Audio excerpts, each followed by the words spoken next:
Hi guys, welcome back to my YouTube channel.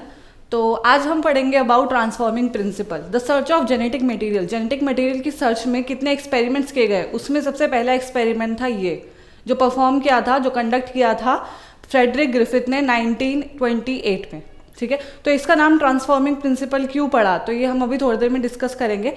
तो शुरू करते हैं। उन्होंने एक्सपेरिमेंट के लिए एक कल्चर प्लेट में बैक्टीरिया ग्रो किया, स्ट्रेप्टोकोकस निमोनिया। स्ट्रेप्टोकोकस निमोनिया वो बैक्टीरिया होता है जो निमोनिया कॉज करता है। ठीक है, तो उन्होंने देखा उस कल्चर प्लेट में जो दो बैक्टीरिया कॉज हुए वो दो कॉलोनीज में फॉर्म हुए। ठीक है, यानी कि वो सारे एक ही टाइप के बैक्टीरिया नहीं थे, वो दो कॉलोनीज में बैक्टीरिया फॉर्म हुए। पहला हुआ एस स्ट्रेन और दूसरा उन्होंने नाम दिया आर स्ट्रेन। एस स्ट्रेन क्यों? क्योंकि वो जो स्मूथ और शाइनी कॉलोनीज थे उनको उन्होंने नाम दिया स्मूथ स्ट्रेन, और जो रफ से थे उनको उन्होंने नाम दिया आर स्ट्रेन। ठीक है, अब इन दोनों में क्या डिफरेंस था? जो एस स्ट्रेन थे, स्मूथ स्ट्रेन थे, वो वायरुलेंट थे, यानी कि वो डिजीज कॉज करते थे, और जो आर स्ट्रेन था, रफ स्ट्रेन जो था, वो नॉन वायरुलेंट थे, वो डिजीज कॉज नहीं करते थे। अब ऐसा क्यों कि एस स्ट्रेन डिजीज कॉज करते हैं और आर स्ट्रेन डिजीज कॉज नहीं किए? मतलब एक ही कल्चर प्लेट में एक ही स्ट्रेप्टोकोकस निमोनिया बैक्टीरिया उन्होंने ग्रो किया और उसमें दो अलग अलग कॉलोनीज क्यों फॉर्म हुई?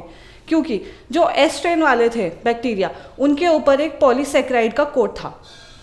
ठीक है, जो उनको स्मूथ और शाइनी भी बना रहा था, और ऊपर से अगर ये किसी के अंदर जाता है, ठीक है, अगर ये किसी ऑर्गेनिज्म के अंदर जाता है और उसको डिजीज कॉज करने का क्या मतलब, ये क्यों उसको डिजीज कॉज करेगा? क्योंकि इसके ऊपर था एक पॉलीसेक्राइड का कोट।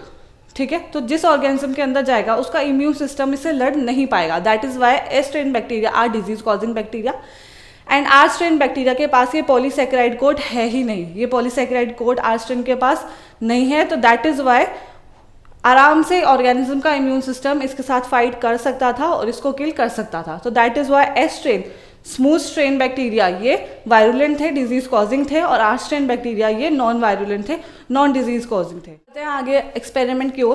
तो उन्होंने क्या करा, ग्रिफिथ सर ने क्या करा कि एस स्ट्रेन वाले बैक्टीरिया को माइस के अंदर इंजेक्ट किया, माइस मर गया बिकॉज ऑफ, क्योंकि एस स्ट्रेन वाला जो बैक्टीरिया था वो था वायरुलेंट, तो इसकी वजह से माइस मर गया।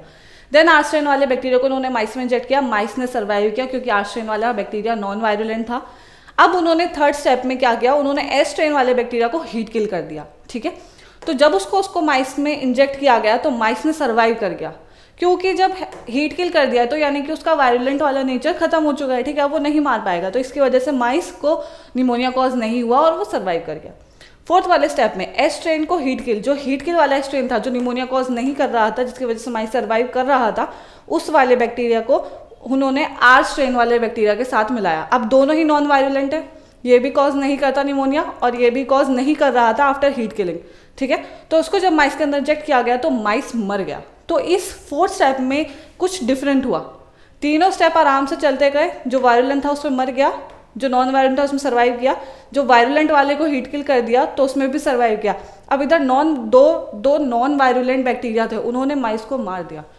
तो इन्होंने कंक्लूड किया कि कुछ तो ऐसा ट्रांसफॉर्म हुआ है from S strain to R strain, जिसने आर स्ट्रेन को वायरुलेंट बना दिया, आर स्ट्रेन को डिजीज कॉजिंग बना दिया। ठीक है, अब वो कुछ क्या ट्रांसफॉर्म हुआ है ये अभी कंक्लूड नहीं हो पाया था, उस टाइम पे ये नहीं बता पाए थे कि क्या ट्रांसफॉर्म हुआ है, पर कुछ तो ऐसा ट्रांसफॉर्म हुआ है from S strain to R strain, जिसने माइस को निमोनिया कॉज कर दिया, जिसने इसको वायरुलेंट बना दिया।